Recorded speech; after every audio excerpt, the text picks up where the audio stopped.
If your marketing feels all over the place, today's conversation is all about building a strategy that actually works. We're chatting with Tonya Childs, founder and operational CEO of Smart Marketing Advertising Agency. This is Charleston Women Podcast, where you can meet like-minded, strong, independent, professional, and inspiring local women.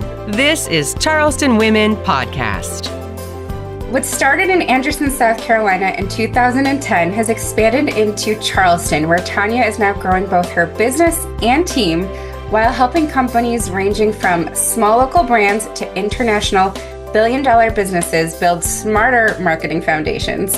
Her passion is creating strategies that don't just look good, they actually drive results. Welcome, Tonya. Thank you, Kim, and thank you and Charleston Women for having me as a guest today. Well, we're excited to have you in Charleston now. Yes. But let's kind of start from the beginning, where you started in 2010. You're a mentor and someone I look up to is doing something similar, starting such a long time ago.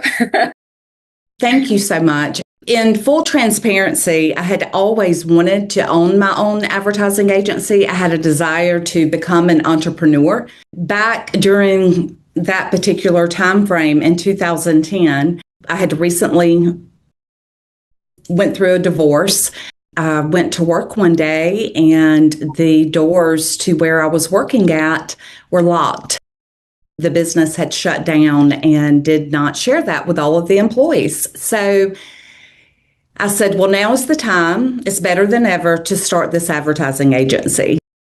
I was going through a divorce, a single mom of 2 children. I had passion for success and passion to provide for my kids. And with that being said, I hustled. There's not another way to describe it. Luckily, I had built and established trust and relationships over the years since I had been in the industry working in a market B2B. I was very knowledgeable of marketing and advertising and had completed several different courses and training and so forth. Literally, I would wake up at 3 a.m. and get my kids ready to go to school. I would drop them off. I would work all day, come home, do it all over again. In the meantime, you have to keep in mind, I did not have a job. The motivator, it had a lot to do with money.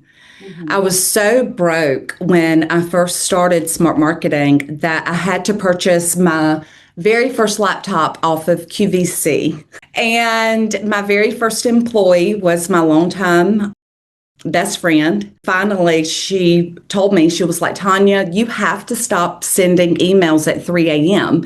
She said, you are going to have people thinking you've just been up partying all night, or you're crazy. When I say that it was a lot of hard work, a lot of knocking on doors, being in the right rooms, networking, but most importantly, doing what I promised for every single client that I took on and made sure that they got results. So that way they would go and tell their friends and their friends would tell their friends. And word of mouth, and especially back in 2010, because social media was just on the rise.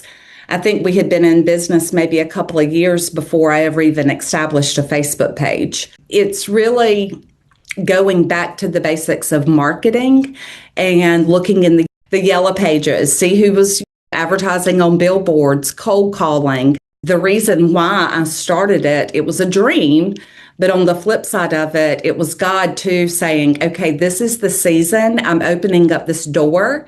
Here's your opportunity.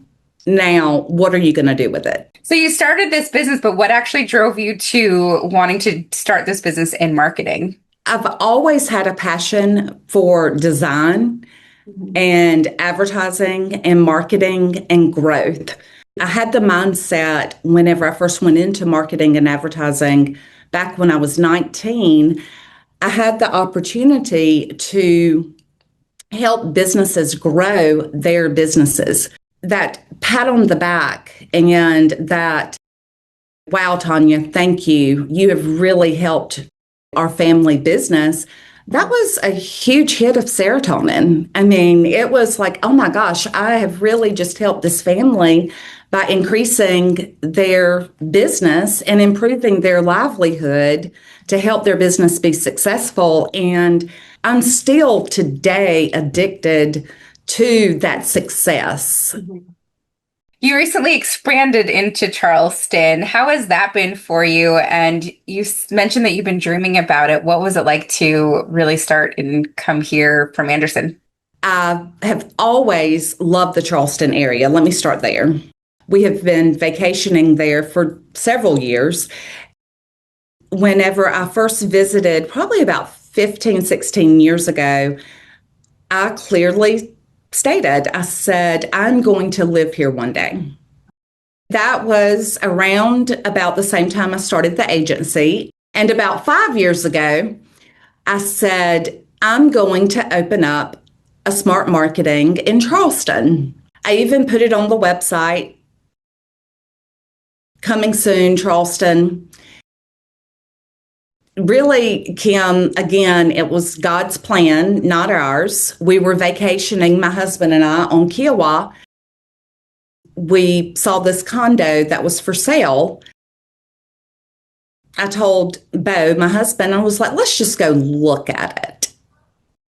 Whenever we walked in, we knew right away that it was for us. And one of my dear friends, Allison Youngblood, she's from the upstate, now living in the Charleston area. She's a real estate agent.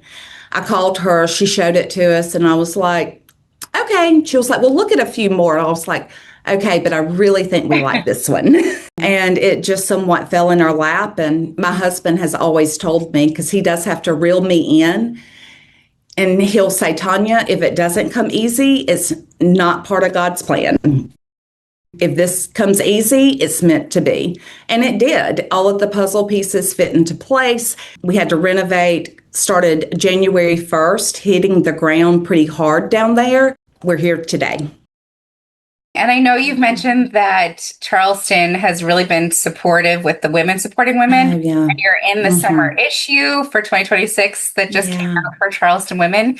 Tell me about that and what that experience has been like for you. And what's the contrast between Anderson and Charleston? Charleston women, I'm very surprised because, I have this beautiful place in mind, but I'm older, so of course I was like, okay, well, how am I going to fit into a market that's already so established? Especially with the women in our demographic, we already have our lives, our friends, everyone established. But I will tell you the most surprising thing, and I consider it a blessing. Charleston women, the very first event that I went to, I met a lot of people, and they were so warm and so welcoming. And then I joined Angels Brighter Side Society and met more people. And then I started networking. But when I tell you that it is the best group of women, it's women supporting women. And I'm shocked. I'm so passionate about the friendships I've made down there and even the business relationships. It's so wonderful to work with other entrepreneurs in the same industry that I am in. The fact that we can all be friends and support each other. And I love that you said I was a mentor, because I love mentoring. I would love to do that one day and sit on the beach. So Charleston is beautiful. I love it. Our plan is to be able to eventually, once our little one graduates from high school, my husband and I would love to live there full time. In 1996, it was Southern Women to Women magazine.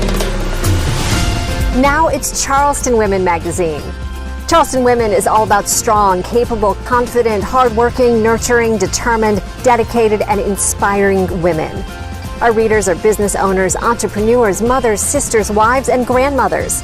Pick up your copy of Charleston Women magazine at Charleston area Harris Teeters and Food Lions. Charleston Women magazine. We are Charleston Women. You're listening to the Charleston Women Podcast. Smart marketing. You talk a lot about foundational marketing strategies. What does that actually mean? We get a lot of clients that range from your smaller clients to larger clients. And it doesn't take rocket science to complete a strategy, but you have to have a great foundation before you move into that marketing and advertising. Just yesterday, we had a brand new business to come into the agency. I said, we have to get your foundation right. We can market and advertise, which is in phase 4 down the road. But if you don't have a good internal system, who's answering your phone? Who is your intake person when it comes to your customers? Who is the face of your company? If you don't have all of that nailed down, then every dime in advertising that you spend is a waste because you have to get that foundation. Is your Google business set up? Do you have the Google reviews? And if you don't, with so much now being search on the internet, then we teach that business owner how to do all of that foundational marketing first. And then we'll go into, okay, well, you need a new website. Let's not go and cookie cut the website because that is your foundation. But you got to have, as you know, your branding, your logo, your colors, your fonts. Everything needs to be consistent across the internet. So you have to have all of that done. Again, yesterday, this particular client had made her logo off of AI. I am a big cheerleader of a lot of AI's capabilities, but I am not a cheerleader of an AI logo. And it is so recognizable and it's not going to function for you 6 months down the road. What I find is business owners, and we have niched down recently with another company, Marketing for Lawyers. Lawyers are great at what they do, but they don't know how to bring clients in or to market. And that's why we come in as a resource to them. The foundation with your internal systems, your branding, your website, and then we can look at some of the social media. And once your website's done, make sure, for goodness sake, that it is a website that is fully optimized with SEO, because a website is not going to work for you if you don't have some type of search engine optimization on the background. What are business owners doing wrong, or what are they expecting that isn't facts when it comes to SEO?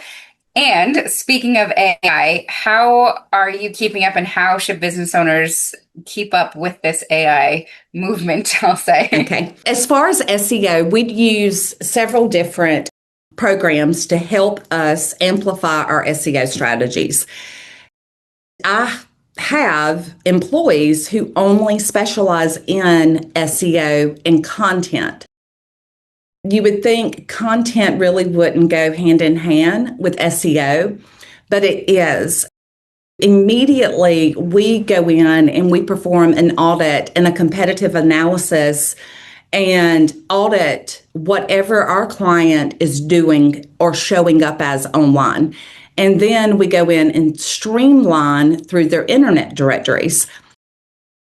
An individual doesn't have to pay us to do their SEO. It's just more, let me rephrase that. They don't have to pay us to do their detailed SEO, but one of the things that business owners can do immediately is just to Google themselves and make sure that their Google business and all these other internet directories that they're showing up, their social media, Yahoo, Bing, Easy Local, the name is consistent.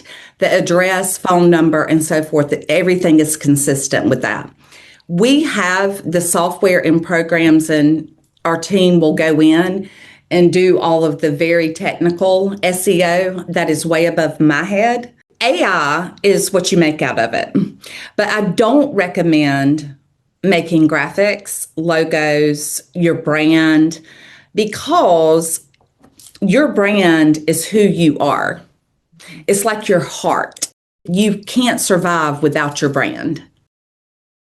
A lot of times you'll go on AI, you can't download the fonts, the resolution. And so there's many things that we are seeing and having to correct that AI cannot do for you. One of the things that we use AI for is helping us write our blogs, because we can prompt AI to write our blogs and then go in and customize it and make corrections as needed. You still have to have that knowledge of what you're writing about. If you don't, then AI is not always right. We'll get clients who come in and they'll run an AI testing program and say, hey, ChatGPT, tell me what needs to be fixed on my website on the back end. And it'll print pages and pages of just stuff for these new clients. And we're like, no, it's just not true. And then we run into an issue to where everybody wants to believe Google and AI. They don't want to believe real people anymore. We had a recent situation to where one of our friends has cancer, and one of the friends in our group made a flyer using AI, and it edited the photo so much that she was unrecognizable. We're a big fan of professional photography. Make the investment. There is definitely a lot of great things about AI, but I do think that you have to remember it's not a person. Well, I'm really impressed that you work with not only local businesses, but billion-dollar brands. What sets somebody apart in business to grow that successful, and what are some of the struggles? First of all, I will tell you God, because I will say that I have not went out and cold called any international brands like that. They have all been word of mouth, or they've looked us up on the internet. One manufacturer may say to another manufacturer, hey, this is who we use, you should use them. That has been an industry that we have really tapped into over the years, and it's taken us a long time. It wasn't an easy process. It was going in like we were complete strangers, and they were protective of that brand, signing NDAs. All of my employees sign in NDAs. There's proprietary information when we do photo shoots. Having a good foundation of Google reviews, reputation, and by the grace of God. What's next for Smart Marketing, and what's next for your Charleston expansion? We are hitting the ground pretty hard right now in Charleston, and we're so grateful for the relationships and the partnerships that we've already established. But we do plan on continuing to work hard. We're not taking a summer vacation. We will be in the market with boots on the ground all summer and throughout this year. Most recently, the most exciting news is last year, I had an employee that had been with me, going into her 6th year, moved to Charleston. She moved over on Daniel Island. Tomorrow, I have one of my graphic designers moving to James Island. And then in August, I have 2 of my employees that will be down there living together.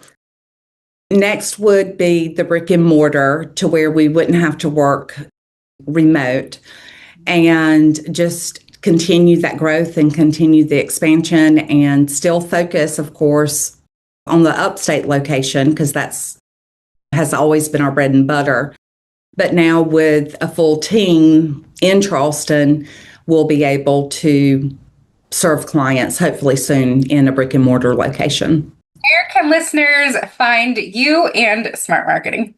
Our website is thinksmartmarketing.net, and my email is tchilds@smartmarketingsc.com.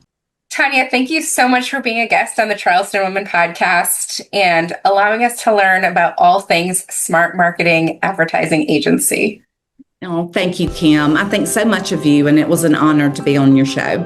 I'm Kim Russo, your host of the Charleston Women podcast, and I'll see you next time. Thanks for spending time with Charleston Women Podcast. Please like us and follow us on whatever platform you're using to access Charleston Women Podcast.